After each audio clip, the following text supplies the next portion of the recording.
Welcome back to the Go to the Field podcast. This is episode number 13. This is actually part 2 of our bear discussion with Josh Tooley and Dan Beckman.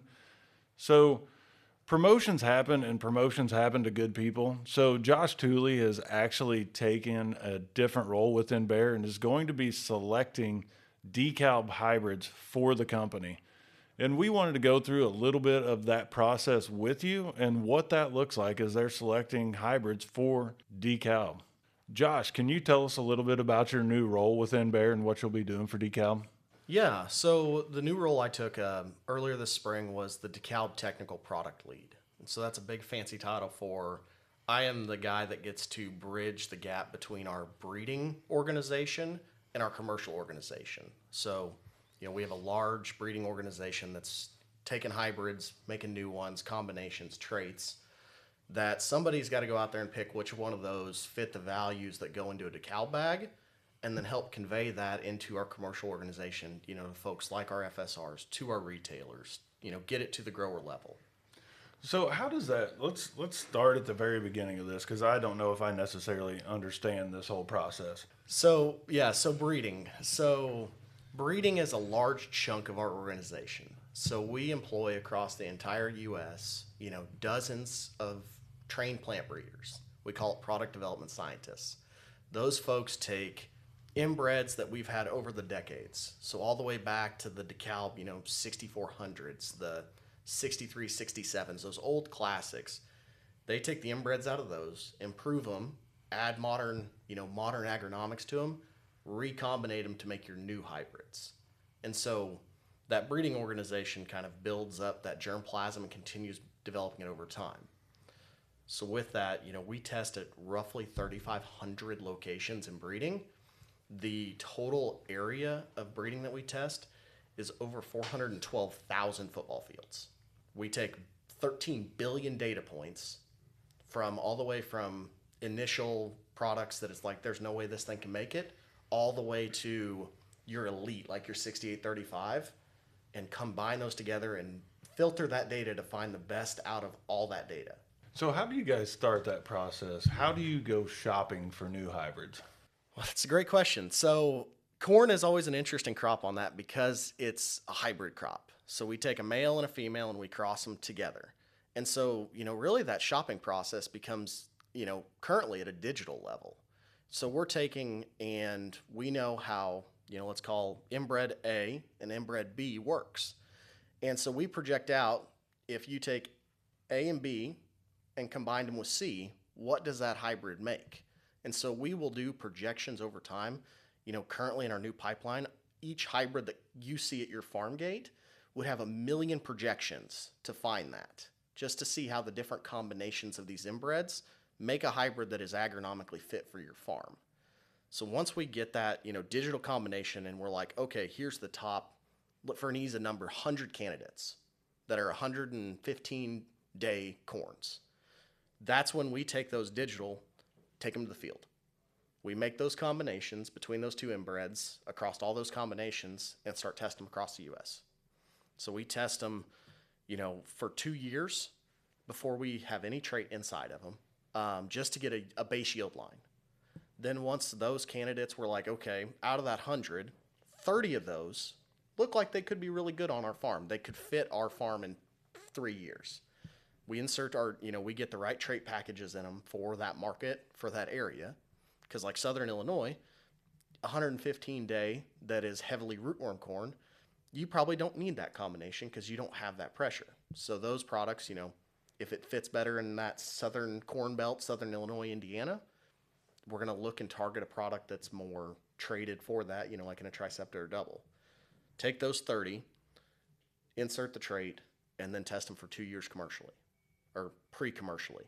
That 2 years of testing then is where my role would take in combination with our breeders and assess what products make sense to send out. So take down from, that first 100 4 years ago down to that 30 in year 3, and I'm going to take that down to 1 or 2 in year 4.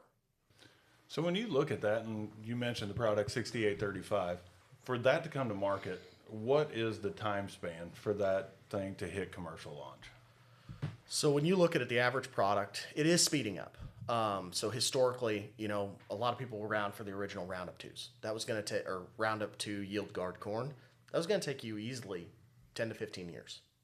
Go from that, image in our head to physically on your farm. With some of the modern advances we've gotten through Dekalb with like our Mariana site where we can do, multiple cycles in a year, Hawaii, things like that, we're speeding that up, but you're still looking, it could be, anywhere from a decade to 5 years to get that new product out. It all depends individually on the product, but I would say on the early side, 5 years still can be 10 on some new lines, new improvements. It's amazing that you're looking at a product and you're trying to project out 10 years from now what you want to plant. Yeah, so, and this has been a challenge for me as I've went into this new role. Going from an agronomist, I'm in this year. Well, what's going on our farm this year? I started walking plots earlier this week across central Illinois.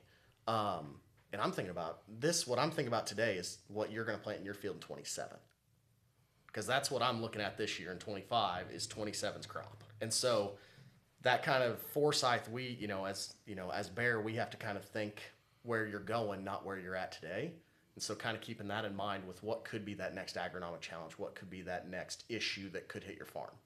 You look at it, if, we could have seen tar spot 5 years before it happened, think about where we'd have been the first year it came out.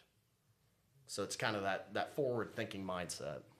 So when you get that down, you've got the 1 to 2 hybrids and you've selected 1 or 2 that are going to be pushed forward. Mm-hmm. So where does that, you talked about, okay, what you're looking at today and planted today is going to be a 27. So how does that product build up and launch? Yeah, so the way that whole process goes is, when, my role, I will be walking plots all summer across the U.S. looking at how do these products look like they're going to perform. There in September, October, July for Texas, we'll start getting yield data back. Kind of start going through seeing how that does. And I will take each of my RMs. So, the 110 RM, which would be your kind of 108 to 112, your 115s, which is 113 to 117. And I'm going to pick the top ones out of there that I'm like, these are the guys I think are going to make the Dekalb bag and make, improve what we've currently got on farm gate. And so then, here in November, I would send those out. I would make those selections. So then the thing we have to look at is, can it be produced? Because, like with any corn, we have to produce both the male and the female and cross them to be able to actually get that hybrid seed that goes into your bag. Sometimes, whether that be, just environmental, we farm just the same as farmers on producing. If that product didn't produce enough parent seed, then we just can't launch it. And so we kind of start streamlining things down from the best fit from yield and agronomics to do we have enough parent seed to produce it and get it to the amount on farm gate that we want? And then, after that, it's kind of that decision of how do we name it and what do we, how do we deploy it out to our field teams? So something you said, Josh, and I just kind of caught my interest. So you mentioned something about these legacy Dekalb hybrids. Mm-hmm. And does every Dekalb hybrid that comes out today commercially, does it background to some of those legacy hybrids in some way?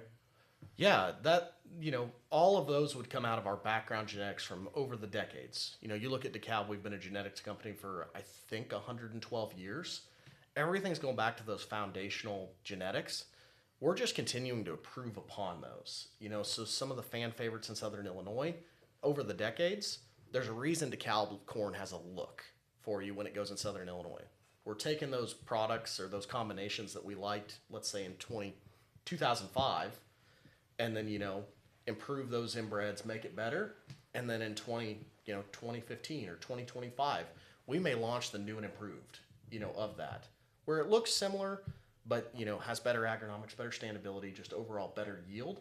So it's kind of just a continued improvement. That's what I think is cool. You look at that and it's all a process, and we're constantly improving, or you guys are, I'm not, but you guys are constantly improving on what was being planted maybe, like you said, 2005. And now we're in 2025. So we've had 20 years of improvement on that hybrid that we were deploying in 2005, which I think is really neat. What blows my mind a little bit too is think of some of the staple products that have been around this local area for a long time. Take like 6618. You know, that product has been in the marketplace for what, 5+ years? That hybrid was thought about 15 years ago and it's still used today. It's crazy.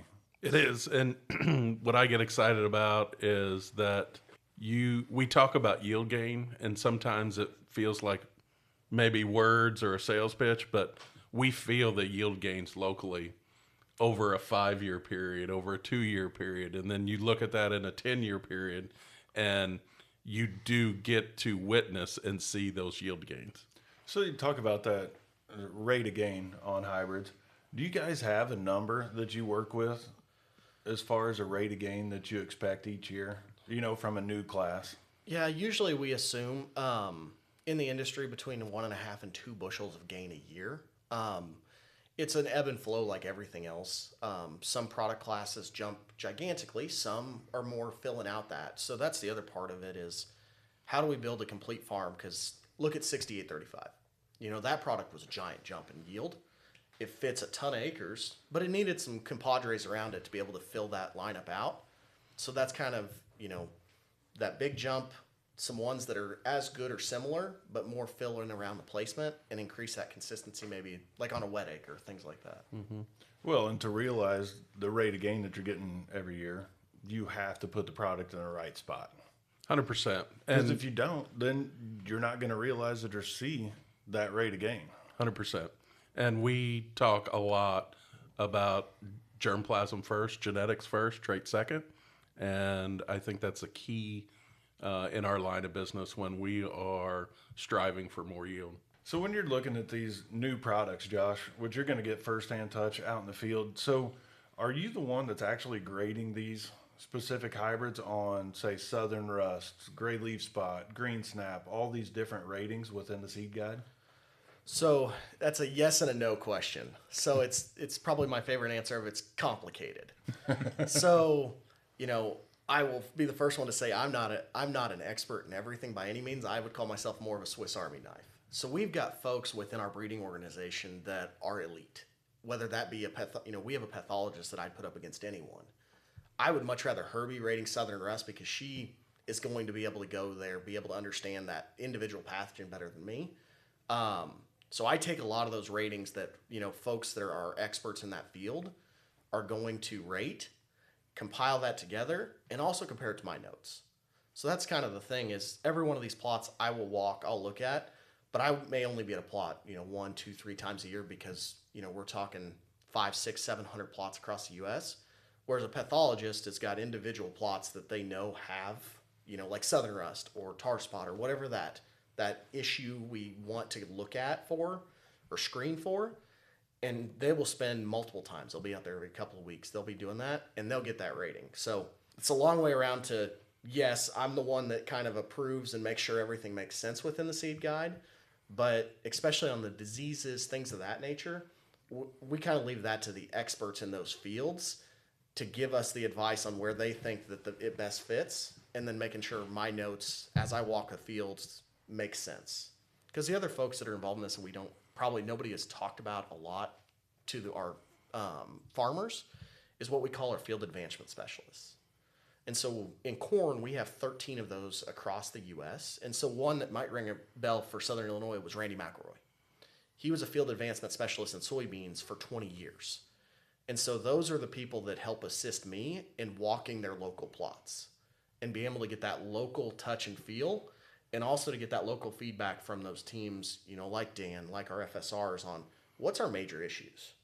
Because me as a national, I have to take care of both Southern Illinois, Western Nebraska, and New York, whereas those field advancement specialists can help me hone in on products that maybe don't have that full national fit, but have that local feel, that local touch to be able to meet those needs in an area. Sounds like a lot of communication between a few folks to get things right. It is. That's kind of the key of the job is understanding and listening to everyone and kind of just being transparent and communicate with them as we go through that plot walking deployment process. So is tar spot on top of mind when you guys are selecting hybrids now? It is. Tar spot continues to be, from a disease standpoint, one of our top priorities. We've continued to screen very heavily at that. And I think we're seeing a lot of advancements in our tar spot, resistance tolerance in products. We look at I think about products we've launched over the last 5 years. One that was a 2-year-old product, 11212. That thing looks awesome. If you took that and compared it to a 6253, tar spot wise, you wouldn't even know they were the same type of crop. 11212, we're seeing multiple score increases, that improvement in genetics. And so as we find those agronomic challenges like tar spot, fusarium crown rot, for the southern rust, we kind of hone in on those and use those as our kind of background check of if a product isn't at this level, if it's not any better than what we've got, then we probably need to find that next one or start screening heavier for that within our own germplasm. Do you guys expect to have a tar spot rating at some point here in the future? So from a numerical rating side, I think eventually we might get to that. The hard part with tar spot and doing a true numerical rating is that it all depends on pressure. And so it's kind of opportunistic. We can force some of that and we can make that. But as we've seen with some other diseases, when you force pressure with a disease like tar spot, you either seem to get it way too hot to where everything's bad, or you don't get enough pressure to get enough separation. Where we've looked is we're going towards more of a directional type rating of all products we believe need sprayed for tar spot. There's nothing that is resistant to tar spot in the entire germplasm pool in the U.S. It's more going to what are those products, that are average to above average that one VTR1 application is probably going to get you to the finish line versus those below average products that you're probably going to have to spray it at VT. And if you get heavy pressure, you probably need to be back out there at R3.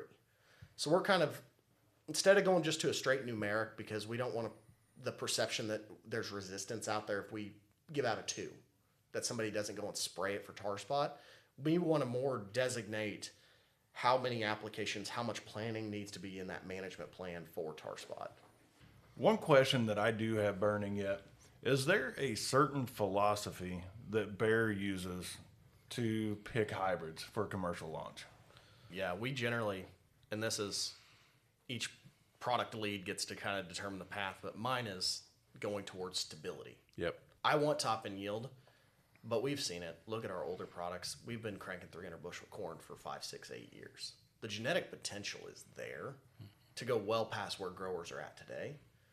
I'm looking for consistency because that's really when we look at yield gain, in my opinion, in Southern Illinois, it's not top end. We really didn't take the top end of corn and go from 200 to 230. We really took the bottoms, the stress spots, and we raised those up 40 and 50 bushel. Look at products, you go like a 65-95. Why has it stayed in the lineup? Consistency. Growers are looking to mitigate risk, and so we want to bring out products that have the top end potential that if we get them on a high managed barn burner situation, it'll flat yield 6606. You had two equity customers that cranked it well over 350 last year. But we also want the stability of it that for the guy that's not going to manage every acre like that, or maybe doesn't have that situation, he's going to get a field average that, call it 200, 220, whatever level you want to say. His yield monitor is plus or minus 10 bushel either way every time, because he's getting paid on that total bushels off the field, not that high in the field. Yeah. If we had a breeder or someone in Josh's role, which we did at one time out of Nebraska, everything comes out with good GOS as well. It doesn't mean that that's the best hybrid for Southern Illinois. Mm-hmm. But I think one thing that we maybe missed, and not missed, but in relation to like tar spot, and I saw it coming up through my career with test weight, Dekalb at one time was not known for our test weight. Zero. And in a matter of 2 to 3 years, our whole lineup, there's multiple hybrids across the lineup that are food grade with high test weight. How did that happen? That happened through lots of testing and molecular breeding.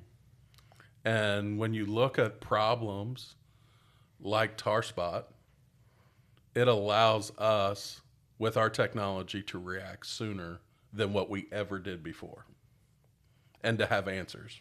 And we have the engine to be able to drive it. That's exactly right. When we see customers having issues, Bayer, Monsanto, Dekalb as a brand, we put all the resources behind the problems to solve them as fast as we can, because every year we don't solve that problem is major yield loss to a customer. And we anchor on, we want the stability from year to year, from field to field. That may sound like a commercial, but that is where the success of Dekalb comes. Guys, we appreciate the time, appreciate the discussion. It was great. Like I said, these two are second to none in the countryside, have been great partners of the equity for several years. Dan specifically probably for 20 plus years. And Josh, it's been great to have you in the field, and it's a great resource. So look forward to working with these guys, looking forward to the hybrids that Josh brings out. So I think we're all interested in that. Hopefully a little Southern Illinois skew for us, but We would expect some Southern Illinois flair in the Dekalb line up there soon. Absolutely. Yeah. Well, we just appreciate the opportunity to be here and to partner with the equity. It's been a great conversation, and always enjoy it with you guys. So until next time, appreciate it. Thanks, guys.